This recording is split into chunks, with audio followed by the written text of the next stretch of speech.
Kemudian Khulafaur Rasyidin itu, khalifah itu wakil, Rasyid berada di dalam petunjuk, di dalam terang, karena ditunjuk kehendak Allah dari gurunya untuk melanjutkan, maka disebut sebagai Rasyid.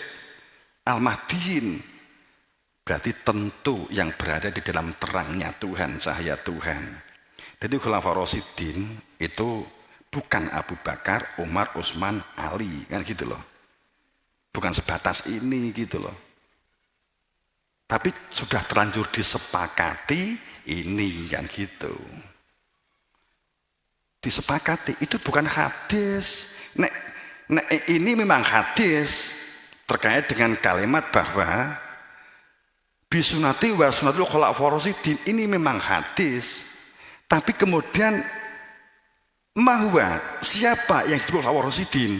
Abu Bakar, Umar, Utsman, Ali. Itulah khulafaur rasyidin. Itu kesepakatan jauh setelah Nabi Muhammad wafat. Mikir toh. Apa ya Nabi Muhammad ngeramal? Enggak. Nabi Muhammad ngendikan hal ini itu karena ini sunatullah. Allah tidak menampak di permukaan bumi supaya keberadaan dia dikenal oleh hambanya, itu nggawe khalifah, itu namanya sunatullah. Khalifah itu wakilnya Gusti Allah. Antara wakil dan muwakal itu tahu persis. Ojo kemudian ben wong muni khalifah bubrah jong. Gitu loh. Rubah. Sopo sing ngajari kuwi mbiyen? Aku gak ngajari ngono. sorry guyon. Jadi khalifah itu wakil yang tahu persis, yang diwakili itu disebut khalifah. Jadi kalau kita ada istilah negara khilafah, itu berarti negara yang lahir dan batinnya itu lahir syariat, hatinya makrifat. Ini rotakan terus menggok ya. Jadi itu oleh Khulafaur Rasyidin itu sapa akhirnya? Ya terus nganti teko kiamat. Enggak mandek. Karena tugasnya itu namanya khalifah, pelanjutnya Kanjeng Nabi, itu persis seperti fungsinya Kanjeng Nabi. Untuk menunjukkan keberadaan dia yang punya nama Allah, supaya orang berada di dalam hakikat, supaya orang terbimbing, terarah. Jadi nek mati gak wedi. Wong mati mung jasate tok, gak dinggo ngono tok. Persis enggak terjebak dalam semoga gitu. Kowe kan pomone ngene ya, enek wong mati, sapa lah. Ya, semoga husnul khotimah. Kowe roh. Semogamu kowe roh apa gak? Gak roh toh? Pomone upama lo ya, ndek kene enek krungu, si A meninggal dunia, kemudian we ngomong gitu ya. Semoga husnul khotimah, saya lewat. Pomone aku roh persis, enek wong sing roh persis. Sapa sing mbok husnul khotimah, mbok semoga niki sapa? Ini Pak Yai. Oh. Husnul khotimah apa? Ndak. Jempale. Pomon kan gitu. Tapi kan nggak mungkin saya ungkap. Paling saya mengatakan iya amin kan gitu saja kan gitu. Karena di ayatnya harus ada yang tahu persis, ada yang semoga jenengan kamu benar, tapi ada orang yang tahu persis, itu Quran harus ada. Sing mbok golek itu. Kemudian ikuti. Gitu loh.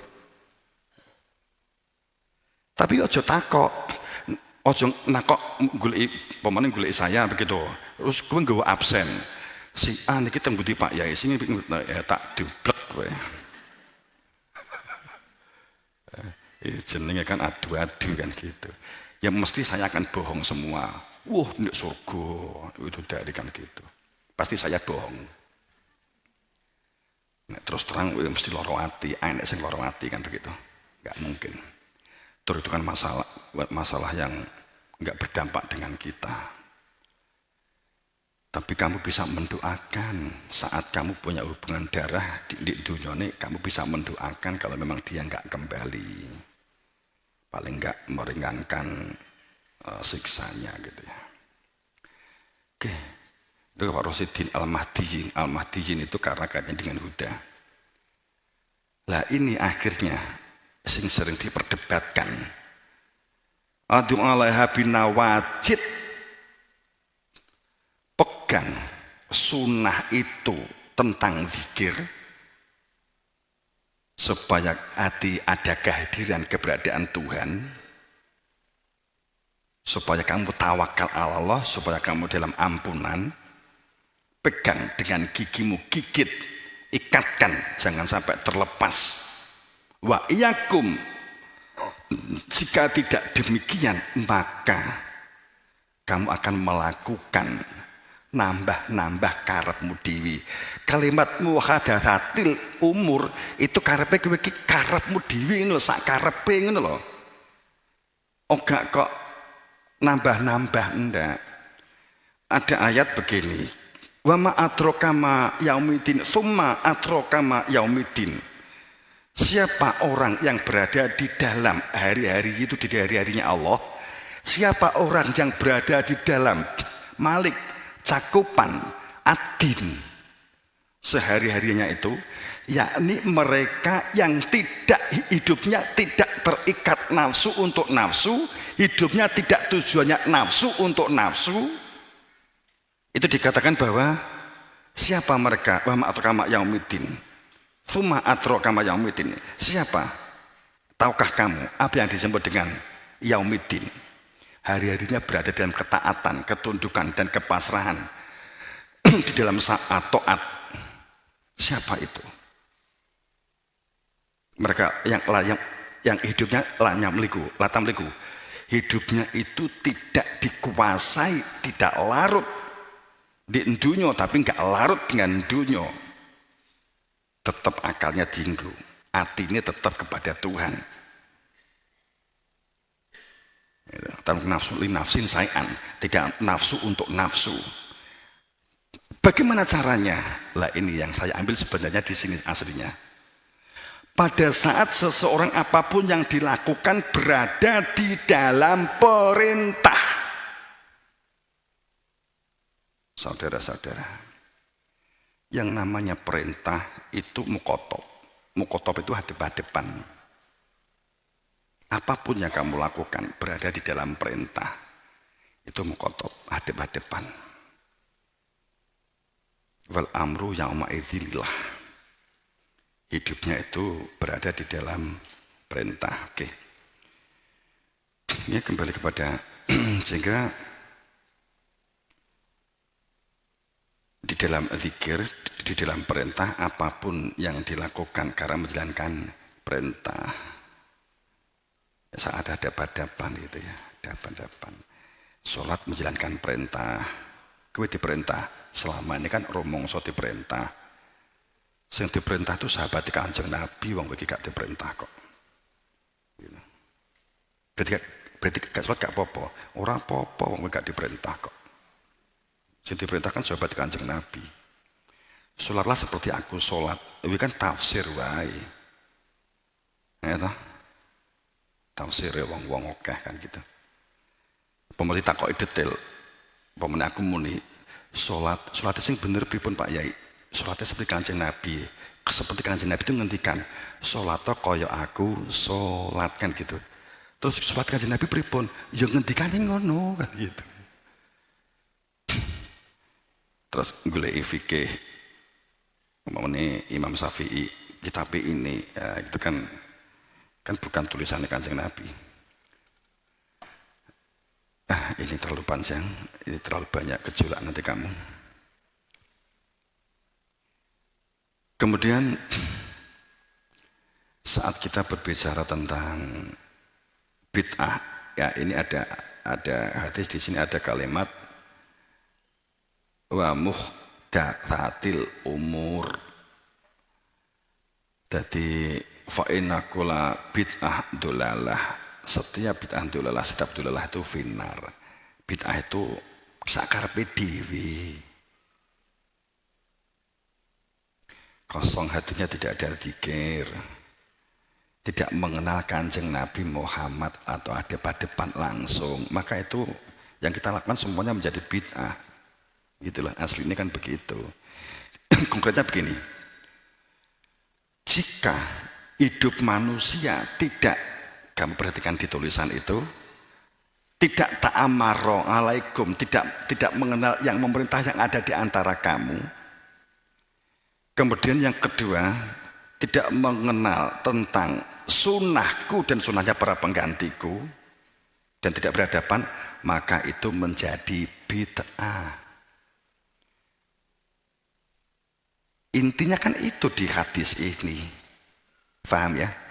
Intinya, jadi pada saat dikatakan gigitlah sunnahku dan sunnahnya para penggantiku itu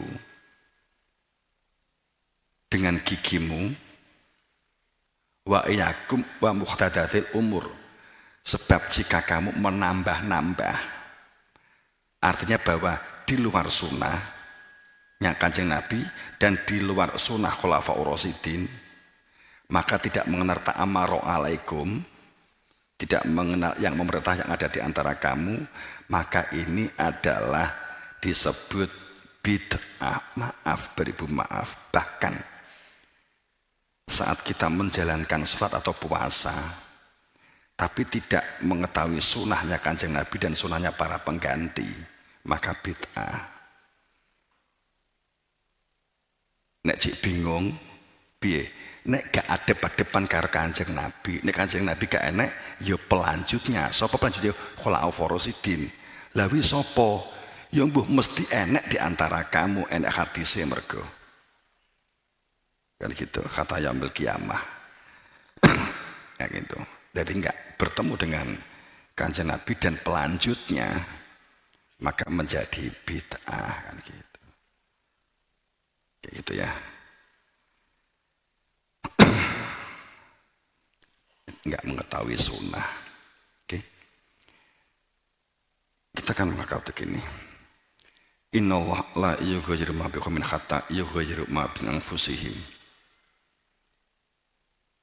Sungguh Allah itu tidak akan merubah seseorang atau suatu kaum sampai seseorang itu berubah gitu ya. Berubah. Nah, di dalam ini apa adanya tafsir. Sesungguhnya Allah tidak merubah keadaan suatu kaum sehingga mereka merubah keadaan yang ada pada diri mereka sendiri. Bingung gak tafsir ini? Bingung gak? Sesungguhnya Allah tidak merubah suatu kaum sampai mereka merubah keadaan yang ada dalam dirinya sendiri. Mindset itu angel jong. Mindset itu berat. Sebenarnya apa sih kata kuncinya? Anfus. Anfus itu apa? Jiwa. Jadi Allah tidak akan merubah seseorang atau suatu kaum sampai seseorang itu mau merubah diri yang berada di dalam jiwanya. Apa yang berada di dalam jiwa? Ini mengacu kepada surat Rum 78. Gitu ya, surat Rum 78. Bahwa ya'lamu dhuhir, orang yang hanya mengetahui yang lahir dari kehidupan dunia, maka dia tidak mengenal jiwanya. Diri yang kemudian wayat tafakaru, bertafakurlah kamu. Watakafur, bertafakurlah kamu. Diri kamu yang berada di dalam jiwa, di dalam diri kamu yang berada di dalam anfus, di dalam jiwa.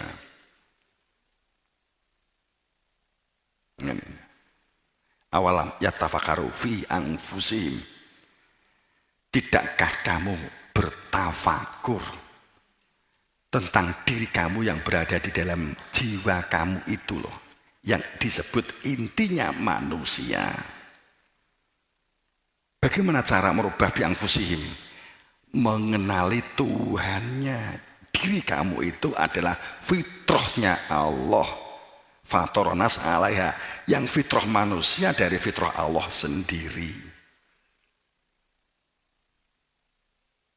Jadi nggak mungkin merubah jiwa jika tidak mengenali dirinya sendiri.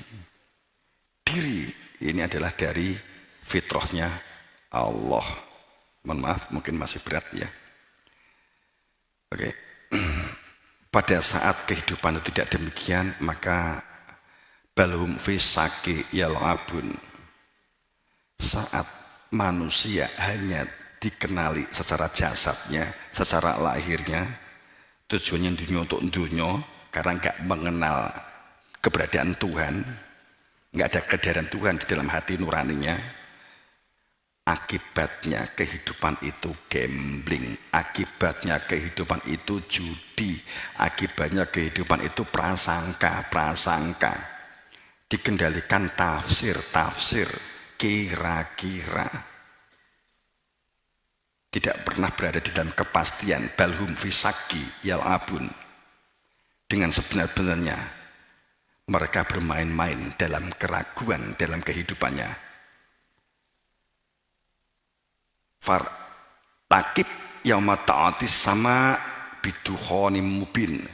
Maka tunggu ketika langit mendatangkan kabut mubin yang nyata.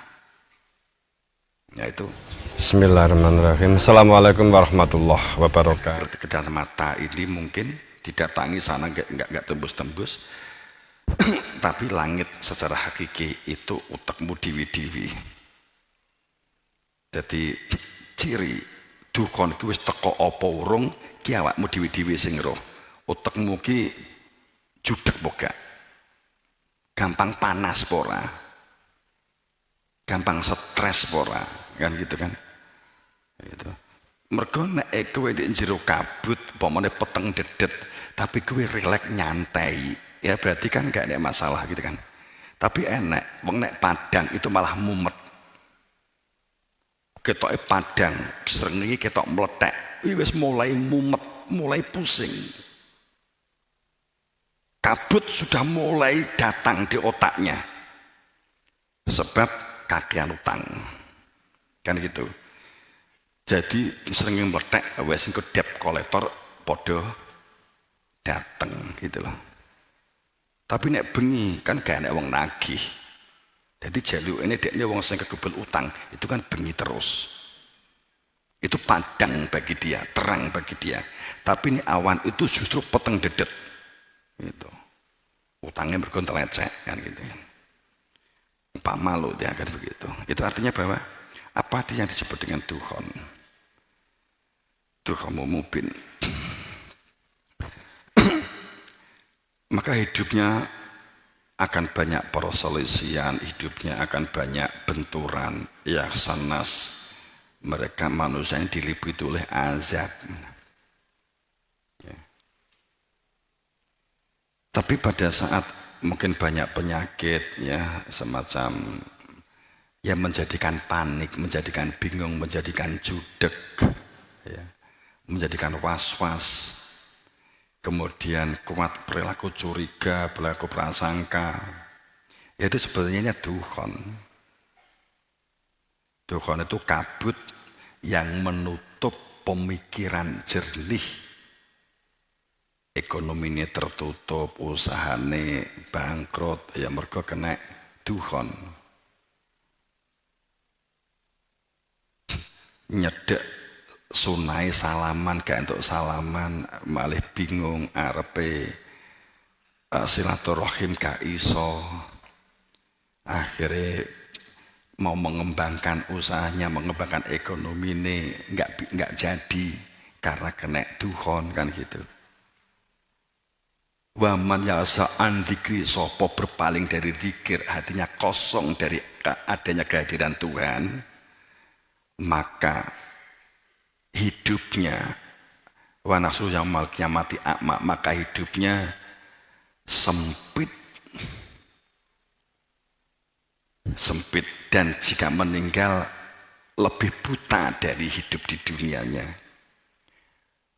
Fahuwa, dan dia hidup di dunianya selalu diliputi korin, kan gitu ayatnya kan begitu. Apa itu korin? Itulah dukhon. Ini dia.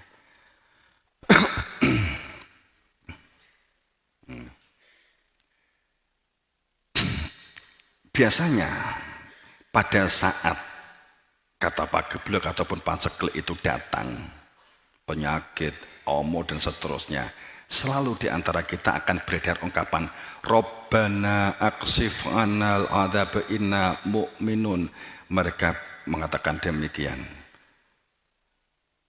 Rabbana aksif anal adzab, ya Tuhan kami, lenyapkan azab ini. Ya semoga corona segera pergi. Kan kita selalu begitu kan. Ya kita memang, ya itu sih, itu kan bahasa sosial, bahasa untuk kita gitu kan. Yang mbuh dilangi tenan apa ora, nek apa mau ilang tenan mergo semogamu mandi ya gong karawan. Kan gitu. Ya, tapi mosok arep gak muni ngono. Wong lara, semoga-moga ndang waras. Kan gak penak kowe lara, alah ya ditampa mendak lara. Kan mesti muni ngono, ditaboki ya wong akeh. Tapi ini doa ini akan selalu diungkap. Kemudian mengatakan kami yang beriman kan begitu. Kabeh muni ngono, nek enek masalah. Analahmu dzikr. Apa iso mereka itu dikatakan iman wong gak duwe zikir, gak mengenal Tuhan. Wa qad ja'ahum rasul mubin. Mongko iman kuwi kudu ketemu rasul secara fakta. Iki dudu uniku iki unine ayat. Kan gitu ta. Wes. Aja judek ya. Aja judek ya.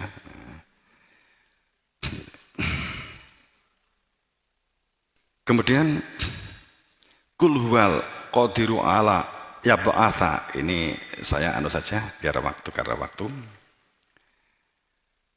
Azab itu oleh Allah datang itu ada beberapa poin. Ini saya langsung segini saja.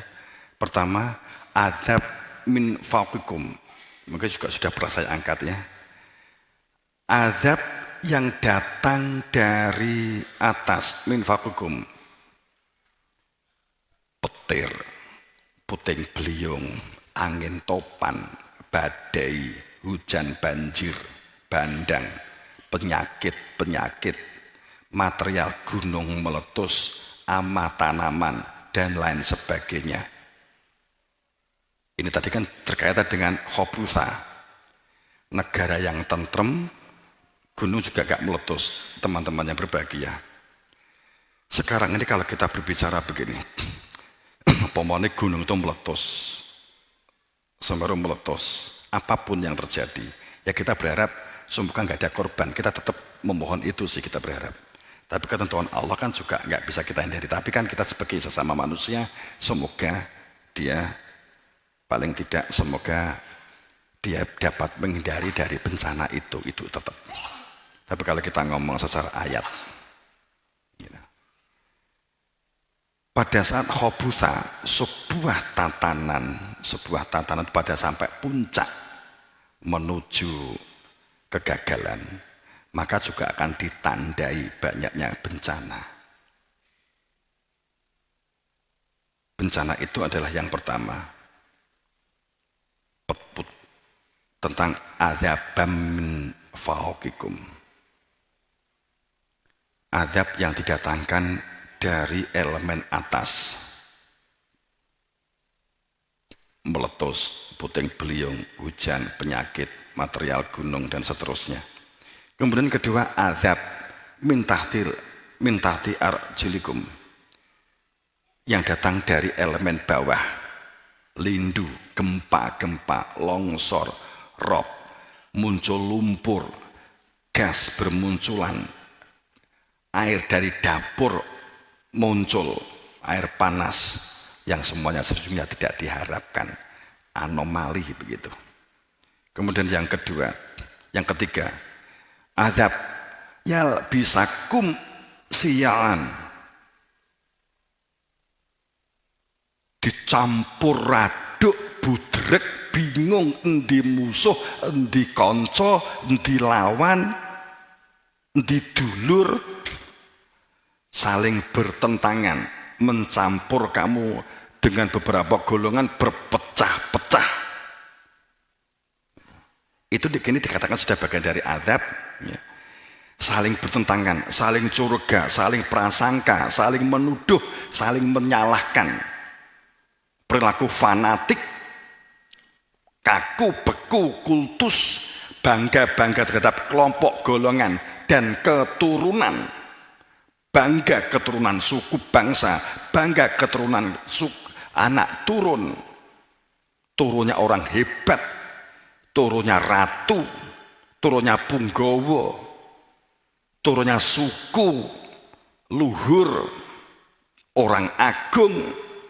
Ini perilaku fanatik dan kultus. Dan pada saat ini sudah akumulasi kumpulan dari orang-orang yang berbangga-bangga terhadap perilaku fanatik dan kultus, maka itu menjadi adabun yal bisakum siyawan. Terjadi perpecahan demi perpecahan, peperangan demi peperangan, olok-olokan, saling membuli. Tidak terjadi saling mensupport, saling mendukung, saling berebut kekuasaan, saling show-offos, pamer pakaian, pamer jabatan. Ini yang berkategori mencampur kamu dengan golongan-golongan. Kemudian azab yang keempat, di antara penduduk di satu kaum itu dengan yang lain, di antara mereka itu saling melakukan intimidasi, melakukan keganasan, sehingga tidak diketahui mana kawan, mana lawan, mana dulur. Nek wis enek duit, mbok kuwi dulur apa meneh tangga, kadang pake wae dipateni mergo mung pengen duit. Inilah sebenarnya bagian dari azab. Kalau kamu punya anak dimanjakan hebat, suatu saat karena itu salah didik cara kita, anak itu akhirnya berani dengan orang tua setelah dewasa, umpamanya begitu, karena dimanjakan. Itulah berarti kita ngunduh hasil dari pola yang kita terapkan. Maka jangan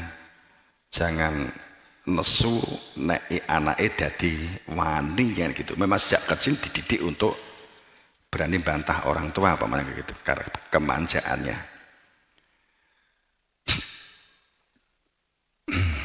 Sehingga kebaikan dan keburukan semakin tidak jelas, mentalan.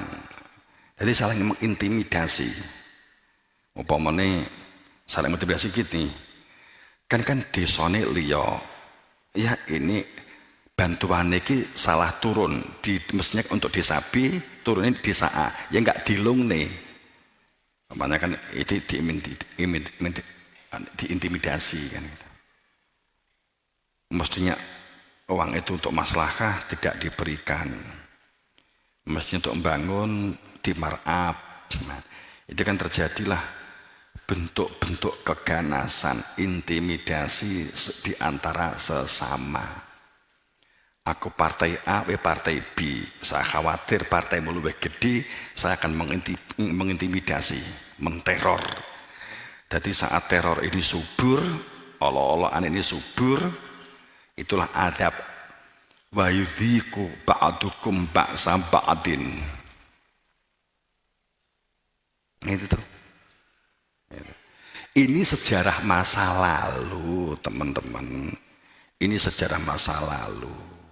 Biyen itu ora saiki, biyen zaman Nabi ke atas gitu ya. Ya ini Nabi pun juga bercerita ini biyen. Jadi ini sejarah ini juga Nabi ngendikan saat itu ngomong karo sahabatnya juga sama biyen. Zaman Nabi Ibrahim, zaman Nabi Musa. Nabi Musa ya ngono, wi biyen kan gitu. Biyen. Orang itu kan biasanya kan cenderung seneng sing biyen. Biyen. Jadi kalau sekarang itu ndak ada bencana alam der gitu, kemudian kita langsung ngomong itu kan ketetapan Tuhan, itu ya karena kita mungkin diingatkan sama Tuhan supaya kita tuh lebih mendekat, kita tobat supaya kita ini ayat-ayat Tuhan supaya mengenal kepada keberadaan Tuhan. Waktu ini beringantek mengdunya tinggi dunia begitu harus mengenal Tuhan. Enggak, ini enggak ada kaitannya antara Semeru, Rob itu dengan Tuhan, itu murni alam. Gitu. Yang banyak kan begitu kan? Sampai kowe nggak wani ngomong itu ketetapan Tuhan, nggak wani kowe ngomong ini bencana alam, itu nggak ada kaitannya dengan Tuhan. Oke, memang Tuhan sedang tidur angker memang. Jadi bencana-bencana itu posisi karena bencana alam kok. Jadi sekarang ini belum kategori kiamat. Memang Tuhan sedang tidur sak malaikat-malaikate. Jadi nek gunung meletus yang itu juga ciptaan Tuhan. Itu Tuhan kaget, sering kaget. Kok meletus tak kongkoni kan gitu. Itu orang-orang tuh maunya Tuhan kaget. Itu enggak ada ketetapan Tuhan, itu bencana alam. Wong iki sing gendeng menungso apa Tuhan? Wani mulai gendeng nyet pangeran. Kacau. Jadi ini bencana. Cuman kadang sayang, oh itu kehendak Tuhan. Itu masalah kadang juga sok tahu sih. Yang jelas begini, itu ayat-ayat Tuhan. Maaf beribu maaf, sejuta maaf, semiliar maaf. Wa min ayati, dan diantara tanda-tandanya sayang. Tafsirnya dalam kurung kekuasaan. Gitu. Kalau tanda itu dimanapun keberadaan saudara. Jadi enek pemenit tanda, gue kok enek mobil parkir mobil AE, ini berarti ayat ini, berarti ki enek wong Madiun, ndek kene ki berarti kan begitu toh. Begitu, tapi sing dijikok ngambil aman. Kok enek mobil. Oh berarti ini tanda kekuasaannya wong Madiun. Cong.